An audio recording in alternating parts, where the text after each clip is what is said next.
ઈશ્વર આપણે પુષ્કળાભાર માનીએ કે આજે એક અદ્ભુત દિવસ ઈશ્વરે આપણને પૂરો પાડ્યો. હાલેલુયા. આવો આપણે ઈશ્વર પિતાના વચન તરફ જઈએ અને બાઇબલની અંદરથી માર્કની લખેલી સુવાર્તા તેનો 10મો અધ્યાય અને આપણે વાંચીશું તેની 17મી કલમથી લઈને તેની 22મી કલમ સુધી. અને તે બહાર નીકળીને રસ્તે જતો હતો ત્યારે એક જણ તેની પાસે દોડતો આવ્યો ને તેણે તેની આગળ ઘૂંટણ ટેકવીને પૂછ્યું કે ઉત્તમ ઉપદેશક, અનંત જીવનનો વારસો પામવા માટે હું શું કરું? અને ઈસુએ તેને કહ્યું કે તું મને ઉત્તમ કેમ કહે છે? એક એટલે દેવ, તે વિના કોઈ ઉત્તમ નથી. તું આજ્ઞાઓ જાણે છે: હત્યા ન કરવી, વ્યભિચાર ન કરવો, ચોરી ન કરવી, જૂઠી શહીદી ન પૂરવી, ઠગાઈ ન કરવી, મા બાપનું સન્માન કરવું. અને તેણે તેને કહ્યું કે ઉપદેશક, એ સર્વ આજ્ઞાઓ તો હું નાનપણથી પાળતો આવ્યો છું. અને તેની તરફ જોઈને ઈસુને તેના પર હેત આવ્યું ને તેણે તેને કહ્યું કે તું એક વાત સંબંધી અધૂરો છે. તારું જે છે તે જઈને વેચી નાખ ને દરિદ્રીઓને આપી દે, ને આકાશમાં તને દોલત મળશે. અને આવ, મારી પાછળ ચાલ. પણ તે વાતને લીધે તેનું મોં ઉતરી ગયું ને ઉદાસ થઈને તે ચાલ્યો ગયો કેમ કે તેની સંપત ઘણી હતી. ઈશ્વર પિતાનું વાંચેલું વચન આપણા માટે પુષ્કળ આશીર્વાદિત છે. ઈશ્વર પિતાનું વચન સત્ય છે અને બાઇબલનું વચન કહે છે તમે સત્ય જાણશો અને સત્ય તમને મુક્ત કરશે. ખૂબ ધ્યાનથી આપણે ઈશ્વરનું વચન સાંભળે, કારણ કે ઈશ્વર એ હંમેશા આપણને એ પ્રેમ કરતા શીખવાડે છે. અને ઈશ્વર એવું કહે છે કે તમે તમારા દુશ્મનને પણ શું કરો? પ્રેમ કરો. એટલે દુશ્મનને જો આપણે પ્રેમ કરતા હોય તો આપણો કોઈ દુશ્મન જ ના હોય. એટલે કે તમે જિંદગીમાં કોઈને દુશ્મન બનાવો જ નહીં. તમે દરેકને પ્રેમ કરો. એ કઈ જાતનો છે એનાથી આપણને લેવા દેવા નથી, એ કયા ધર્મમાં છે એનાથી પણ આપણને મતલબ નથી, પરંતુ આપણે દરેકને શું કરવાનો છે? પ્રેમ કરવાનો છે. ઈશ્વર આપણને પ્રેમ કરતા શીખવાડે છે, કારણ કે કોઈ પણ મનુષ્ય એ ઈશ્વરનું બાળક છે. અને ઈશ્વરનું બાળક છે એટલે તો બાપ છે આપણા. હવે કયો બાપ એવું ચાહે કે બે જણા એમના બે છોકરા એકબીજાની સાથે લડાઈ કરે? કે બંને છોકરા તો બાપના છે. એટલે બાપ જે છે એ કદી એવું ચાહતા નથી કે આપણે અંદર લડે, કારણ કે બધા એ ઈશ્વરના બાળકો છે, બધા ઈશ્વરના પુત્રો છે. અને માટે પ્રભુ ઈસુ કે જેમનું વચન એવું કહે છે કે જ્યારે પાપ વધી ગયું પૃથ્વી પર, ત્યારે એ પાપીઓનો નાશ કરવાના માટે નહીં આવ્યા, પરંતુ એ પાપનો નાશ કરવાના માટે આવ્યા. કે હું પાપ દૂર કરું. માણસોને દૂર કરીને શું ફાયદો છે? માણસોનો નાશ કરીને શું ફાયદો છે? ફાયદો તો ત્યાં છે કે જ્યારે માણસ એ સુધરી જાય. અને ઈશ્વર એવું કહે છે કે દુષ્ટના મોતથી મને કંઈ આનંદ થતો નથી. એટલે કોઈ ખરાબ વ્યક્તિ જેનો સ્વભાવ ખરાબ છે, ગુંડો મવાલી છે, એ મરી જાય તો કે ઈશ્વર કહે છે મને આનંદ થતો નથી, મને એનાથી ખુશી થતી નથી. પરંતુ એવા માણસો સુધરી જાય અને વધારે જીવે તો ઈશ્વર કહે છે એમાં મને આનંદ મળે છે. તો આપણા ઈશ્વર એ તો દરેકને પ્રેમ કરતા શીખવાડે છે અને દરેકને એ પ્રેમ કરવાનું જ એ કહે છે, કારણ કે એમણે દરેકને ઉત્પન્ન કર્યા છે. આજે જ્યારે આપણે આ જગ્યા પર પ્રથમ વખત આપણે ભેગા થઈ શક્યા, ખાસ કારણથી બાપ્તિસ્માના કારણથી આપણે ભેગા થઈ શક્યા અને આ જગ્યા પર આપણે આવી શક્યા. ખરેખર ઈશ્વરે આપણા દિવસની અંદર, આપણા જીવનની અંદર આ દિવસ આપ્યો એ ખરેખર આપણા માટે બહુ અદ્ભુત છે કે આજે 5 જણાએ એ જગતમાંથી બહાર નીકળીને આત્મિકતાની અંદર એમણે એક પગલું એ ભર્યું છે, એક શરૂઆત એ થઈ છે. અને જ્યારે પણ કોઈ પણ માણસ એ બાપ્તિસ્મા લે છે તો એના જીવનની અંદર એક શરૂઆત, નવી શરૂઆત થાય છે.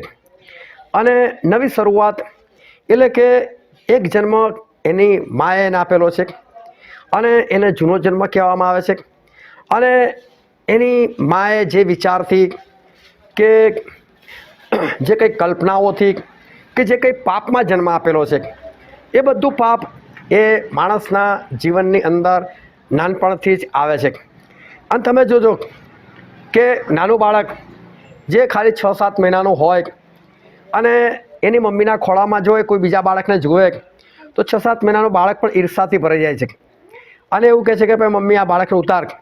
એને ભલે બોલતા નથી આવડતું, પરંતુ એ રડવા લાગી જાય છે, હઠ પકડે છે અને કંઈક ઈશારા એવા કરે છે જેનાથી આપણને ખબર પડે કે જો આ છોકરાને કેવી ઈર્ષા આવી. આ બધું માના પેટથી એને મળેલું હોય છે. અને માટે દરેક મનુષ્ય એ કોઈ પણ હોય, પરંતુ દરેક મનુષ્ય જન્મથી પાપી છે. દરેક મનુષ્ય જન્મથી પાપ કર્યું છે અને એ જે પાપ કર્યું છે તો એ પાપનું નિવારણ શું? એ પાપમાંથી તમે બહાર કઈ રીતે આવી શકો? જે અજાણતા કે જાણી જોઈને જે આપણા કરેલા ભૂંડા કામ છે એમાંથી આપણે બહાર કઈ રીતે આવી શકીએ? અને એ બહાર આવવું એ બહુ જરૂરી છે કે આપણે જે એવા ભૂંડા કામ કરેલા છે, જે પાપ કરેલા છે, એમાંથી બહાર આપણે કઈ રીતે આપણે આવી શકીએ.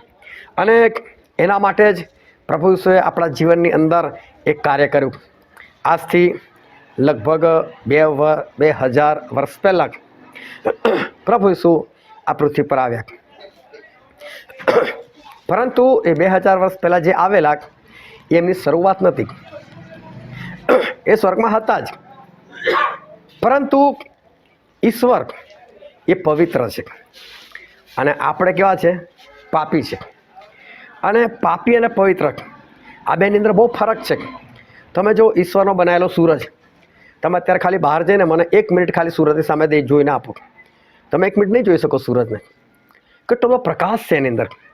હવે વિચાર કરો કે પ્રભુ ઈસુએ જ્યારે સૂરજ બનાવ્યો એ વખતે એની અંદર પ્રકાશ નાખ્યો, એ વખતે એની અંદર અજવાળો નાખ્યો, એ વખતે એની અંદર આગ નાખી. તમે આજે એને પણ નહીં જોઈ શકતા. તો જેણે એ સૂરજ બનાવ્યો એ તમે કઈ રીતે જોઈ શકો? એટલે પ્રભુ એવું કહે છે કે મને જો કોઈ માણસ જુએ ને તો કે જીવતો જ ના રહી શકે, તરત જ મરી જાય. કેમ? એટલા બધા પવિત્ર છે. અને પવિત્રનો અર્થ શું? કોને પવિત્ર કહેવાય? પવિત્ર જીવન એટલે સુખ. આપણે માણસ જાત છે, માણસ જાત છે ને બીડી પીવે, એવું બની શકે. દરેકની વાત નથી, પણ કોઈને આદત પડી ગઈ હોય તો માણસ બીડી પીવે.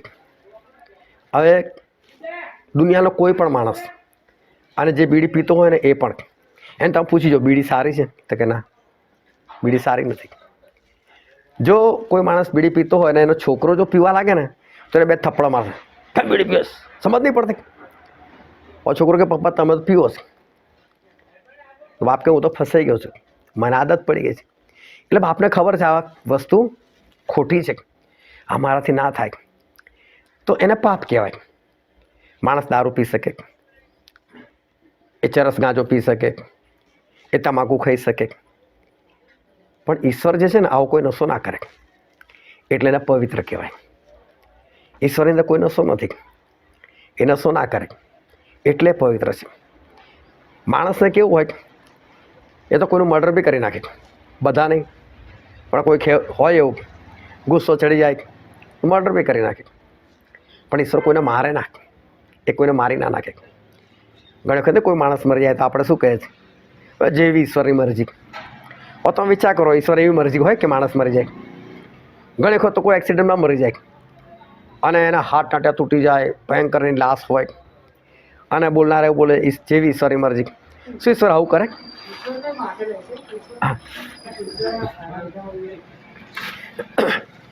ઈશ્વર જે છે એ પવિત્ર છે, એટલે ઈશ્વર આવું ના કરી શકે.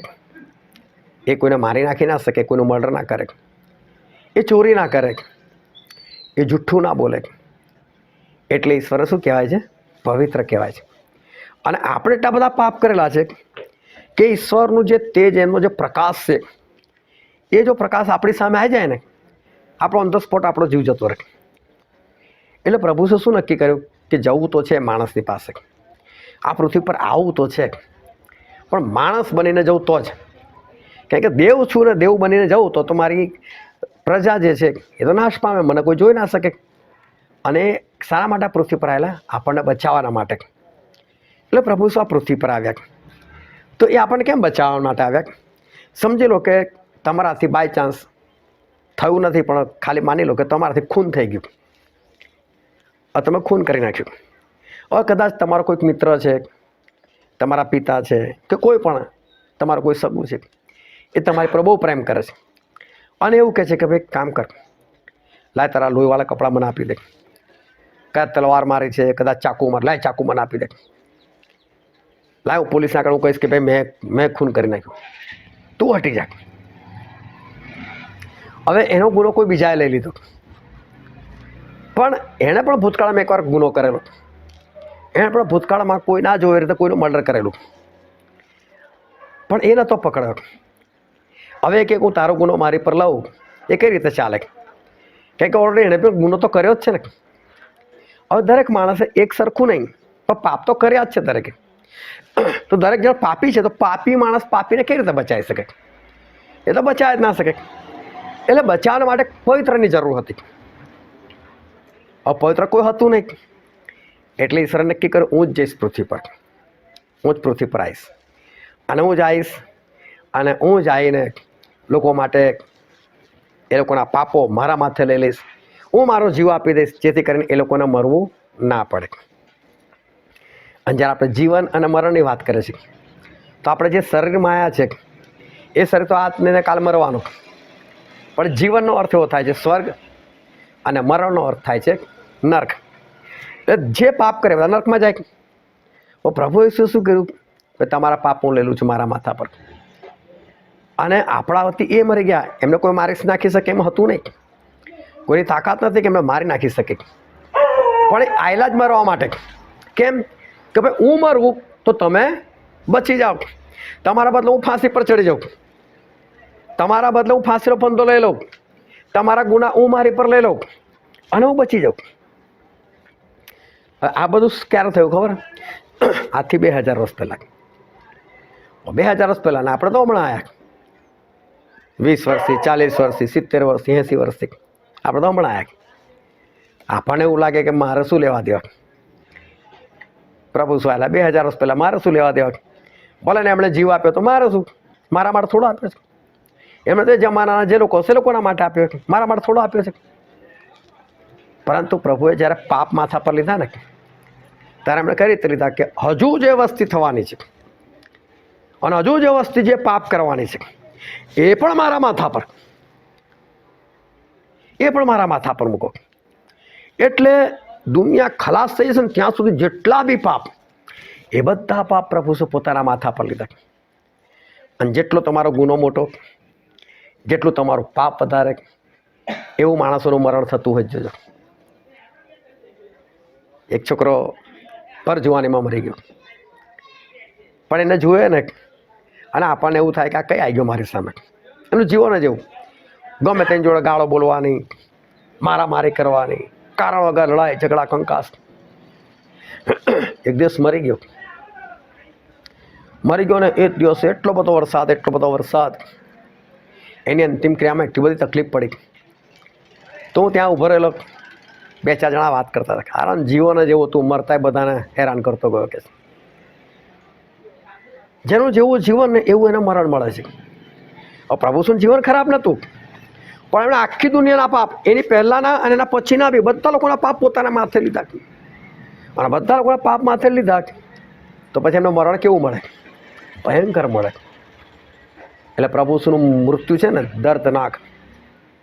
ઇતિહાસ એવું કહે છે કે આજ સુધી આટલું મરણ, આવું કૃત્ય, આવું દર્દનાક મૃત્યુ કોઈનું નથી થયું સિવાય કે પ્રભુ ઈસુ પર એક ફિલ્મ બનેલી પેશન ઓફ ક્રાઇસ્ટ. એમાં પ્રભુ ઈસુનું મરણ કેવી રીતે થયેલું દેખાડવાનો પ્રયત્ન કરેલો.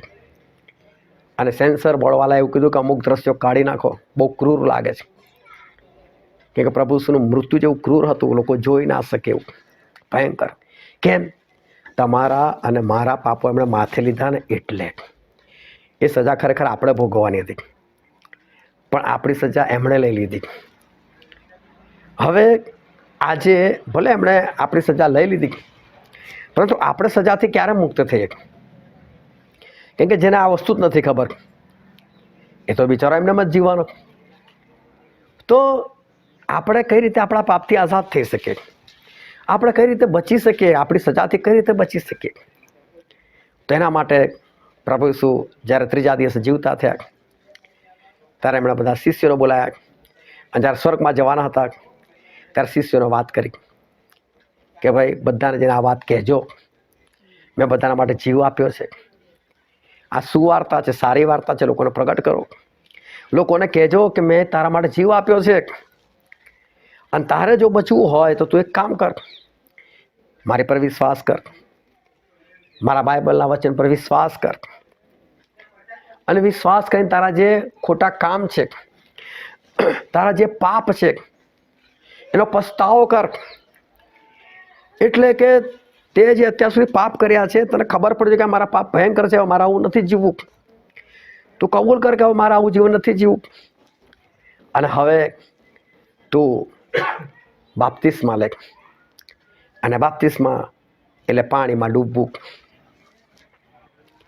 એટલે જ્યારે આપણે એ પાણીમાં ડૂબીએ છીએ, જ્યારે વિશ્વાસ કરે છે પ્રભુના વચન પર, અને પછી જ્યારે આપણે પાણીમાં ડૂબીએ છીએ ત્યારે એને બાપ્તિસ્મા થયું કહેવાય. અને એ વખતે જે પાણી છે એ પાણી આપણા માટે પ્રભુ ઈસુ ખ્રિસ્તનું લોહી બની જાય છે, કે જેનાથી આપણે શુદ્ધ થઈએ છીએ. અને આપણે એવું કબૂલ કરીએ છીએ કે પ્રભુ મેં તમારું લોહી મારી પર લીધું તમારું મરણ હું સ્વીકારું છું, તમને હું સ્વીકારું છું, તમે મારા જીવનમાં આવો.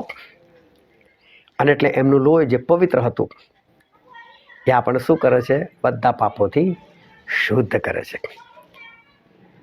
અને ત્યારે આપણે પેલી સજા, જે નરકની સજા છે, એમાંથી આપણે બચી જઈએ છીએ. હવે શું કરવાનું છે? પાપની માફી તો મળી ગઈ, પણ હવે શું કરવાનું? હવે જીવન એવી રીતે જીવવાનું કે ફરી પાપ ના થાય. પણ આપણે તો રહ્યા માણસ, એટલે ભૂલો થઈ જાય, ગુનાહ થઈ જાય. અને ઈશ્વરને બી ખબર છે. એટલે ઈશ્વર શું કહે છે કે જેવા તમે બાપ્તિસ્મા લેશો, હું તમને મારો આત્મા આપીશ, મારો પવિત્ર આત્મા આપીશ, મારી શક્તિ આપીશ, મારું સામર્થ્ય તમને આપીશ. અને જ્યારે તમે સામર્થ્યથી ભરપૂર થશો તો તમે પાપથી દૂર રહેશો. અને એટલે જોજો, કોઈ પણ જગ્યાએ કદી કોઈ પ્રભુ ઈસુને માનનાર વ્યક્તિને મારવામાં આવે, એને મારી નાખવામાં આવે, એને સતાવવામાં, એ સામે કંઈ જ નહીં બોલે. એટલું જ બોલશે, ઈશ્વર તને આશીર્વાદ આપો.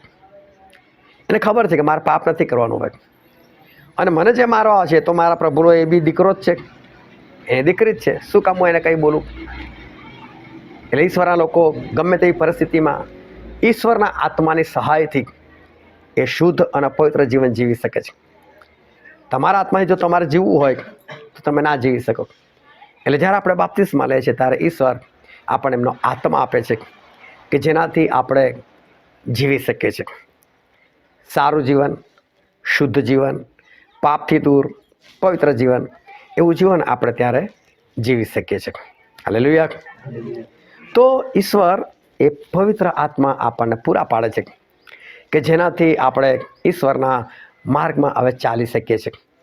અને ઈશ્વરના આત્મા આપણને પ્રેરણા કરે કે તું બીજાને પણ આ વાત કહે, અને બીજાને તું બચ્યો, તું બીજાને પણ બચાય. તો ઈશ્વર આ રીતે આપણા પાપ દૂર કરે છે. અને પવિત્ર હતા માટે એમણે આપણા માટે જીવ આપ્યો.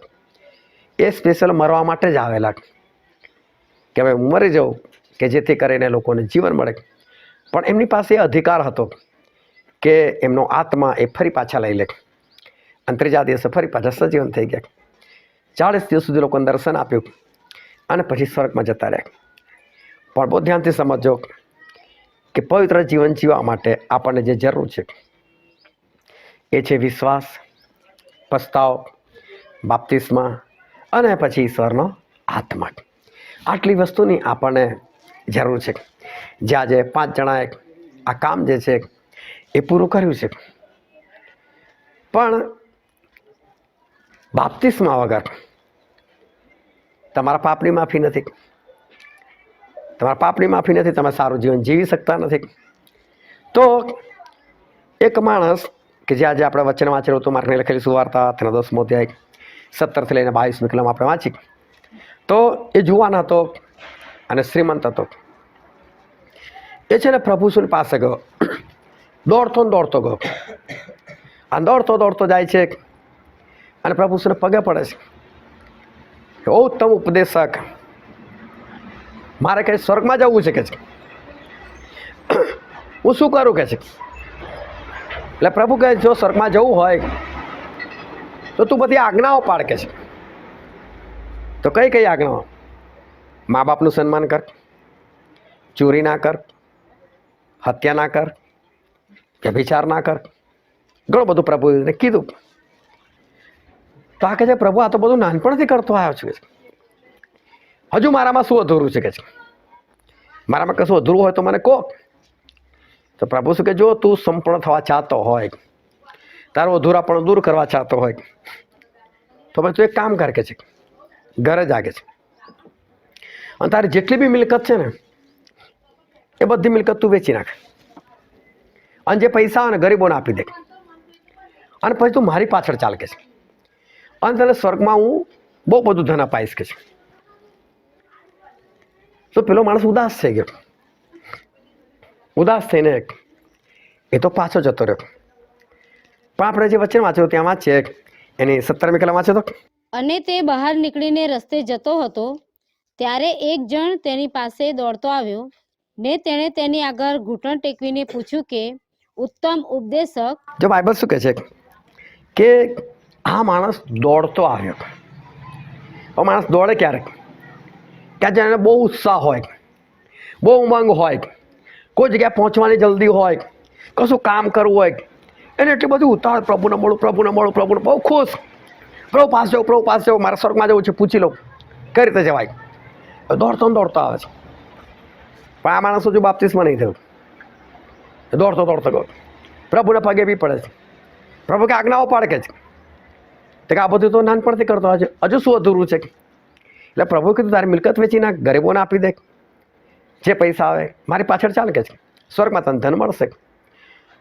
તો એની 22મી કલમમાં છે, પણ તે વાતને લીધે તેનું મોં ઉતરી ગયું બાઇબલ કહે છે એનું મોઢું ઉતરી ગયું. એટલે કેવો થઈ ગયો? ઉદાસ થઈ ગયો. પછી ને ઉદાસ થઈને તે ચાલ્યો ગયો. ચાલ્યો ગયો. હવે દોડતો નહીં જતો. ઉદાસ માણસ કેવું ચાલે? ધીરે ધીરે ધીરે ચાલતો જાય. આયલો કઈ રીતે? બહુ ઉમંગથી, ખુશ થતો, દોડતો દોડતો, પણ એક કામ ના કરી શક્યો. અને કામ શું હતું ખબર છે? લોભ લાલચ. હવે જો અહીંયા બહાર કંઈક ખેતીની ફસલ બહાર પડેલી છે, મારી પાછળ બી ખેતીની ફસલ પડેલી છે. હવે આ ઘરમાં છે એટલે આ ઘરની જ હોવી જોઈએ, બીજાની તો નહીં હોય. હવે આ શું છે? એક સંપત્તિ છે, એક મિલકત છે, બીજાની નથી. ચોરી નથી લીધું, બીજાનું માગી નથી લીધું, પોતાનું છે. અને મહેનત પણ બહુ કરી છે એના માટે. એમને એમ નથી લીધું, મહેનત કરીને આ લીધેલું છે. પણ છે કોનું? આ ઘરનું. હવે બાય ચાન્સ કોઈ અડોશી પડોશી એ આવીને કદાચ મુઠ્ઠો ભરીને કપાસ ઉઠાવે અને જો મનમાં એવું થાય મૂક, મેં કેટલી મહેનત કરી છે આના માટે, નહીં લઈ જાઓ, મૂક, બગાડ કરે છે, ફલાણું ટીકડું. આપણું જ છે, આપણે મહેનત જ કરેલી છે, ચોરી નથી લાયક, માગી નથી લીધું, મહેનત કરીને ઉપજાયેલું છે. આપણે પૈસા ખર્ચા છે એની પાછળ. પણ કોઈક એને હાથ લગાવે છે ત્યારે આપણને આવે છે ગુસ્સો. એનો મતલબ આપણે આપણી વસ્તુ કોઈને આપવા તૈયાર નથી, એક મુઠ્ઠી પણ આપવા તૈયાર નથી. તમે જો રસ્તામાં કેટલીક વખત ભિખારીઓ મળતા હોય છે. ચલો, મોટાભાગના ભિખારીઓની તો આદત જ હોય છે ભીખ માગવાની. સારા હોય, હટ્ટા કટ્ટા હોય, એ લોકોની વાત નહીં. પણ કદાચ કોઈ હાથ પગ વગરનું છે, કદાચ ખરેખર કોઈ એવું છે કે જેની પાછળ આગળ પાછળ કોઈ નથી, કમજોર અવસ્થામાં છે, નોકરી ધંધો કરી શકે એવું નથી. તો કેટલા બધા લોકો એવી વ્યક્તિને જોઈને બી આગળ નીકળી જાય, છો આનું શું આપવાનું, નહીં આપવું, કેમ મારું છે, મેં મહેનત કરી છે. આ મફતમાં ખાલી હાથ ફેલાઈને લઈ જાય. પણ આપણામાં એક દયા હોવી જોઈએ, પણ દયા એમને એમ ના આવે. હવે આ માણસની પાસે બહુ સંપત્તિ હતી. પ્રભુ એવું નહીં કીધું મને આપતું, વેચી નાખ, ગરીબોને આપી દે, પછી મારી પાછળ ચાલ, અને હું તને દ્રવ્ય આપીશ. મારી પાસે હું તને આપીશ, હજુ આપીશ કે, પણ તું આ કામ કર કે. પેલો પોતાનું પણ ના છોડી શક્યો. અને શાના માટે ના છોડી શક્યો ખબર? બદલામાં એને શું મળવાનું હતું? સ્વર્ગ. હા ને, બદલામાં સ્વર્ગ મળવાનું હતું. હવે વિચાર કરો સ્વર્ગની કિંમત કેટલી. આજે માણસ પાસે 2-5 વીઘા જમીન હોય તો ઉછળકૂદ કરતો હોય, મારી પાસે આટલી જમીન છે, આટલી જમીન છે. એકવાર એક ભાઈને હું મળ્યો તો મને બીજા ભાઈની વાત કરવા લાગ્યા. મને કે પેલો કહે છે મારે આગળ બહુ ઘમંડથી વાત કરે કે છે, તારી પાસે છે શું કે છે? બેશક મારી પાસે પૈસા નથી કે છે, એ નોકરી છે, સારો પગાર છે, એ રિટાયર થશે તો કેટલા મળશે? 10 લાખ મળશે, 15 લાખ મળશે, 20 લાખ મળશે, 25 લાખ મળશે, એનાથી વધારે મળવાનું એને કે છે. પણ કે હું તો મારું એક વીઘું વેચી નાખું ને તો બી મને એનાથી વધારે મળવાના છે. તો એની પાસે પૈસા વધારે કે મારી પાસે વધારે કે છે? અને મારી સામે કહે છે ઘમંડ કરે કે છે, મેં સંબંધ જ તોડી નાખ્યો કે છે. જો 2-5 વીઘા જમીન હોય અને માણસ ઉછળકૂદ કરતો હોય, તો તમે વિચાર કરો સ્વર્ગમાં એક પ્લોટ લેવો હોય કેટલા પૈસા જોઈએ? અને પૈસા તો ત્યારે જોઈએ કે જ્યારે પ્રભુ વેચવા કાઢે, સ્વર્ગ વેચવા કાઢે. વેચવા તો કાઢ્યું નથી, તો આપણા પૈસા તે કામ લાગવાના? કશું કામ નથી લાગવાનું. સ્વર્ગ હું તમને કહું છું ને કે જો પૈસાથી ખરીદી શકાતું હોય ને, આખી દુનિયા વેચીને બી જેટલા પૈસા આવે ને એટલામાં બી જો સ્વર્ગ મળે ને તો સમજો કે સસ્તું છે, સસ્તું છે. પ્રભુ આને એટલું જ કીધું, વેચી નાખ, ગરીબોને આપી દે, મારી પાછળ ચાલ. ના માન્યો માણસ, જતો રહ્યો.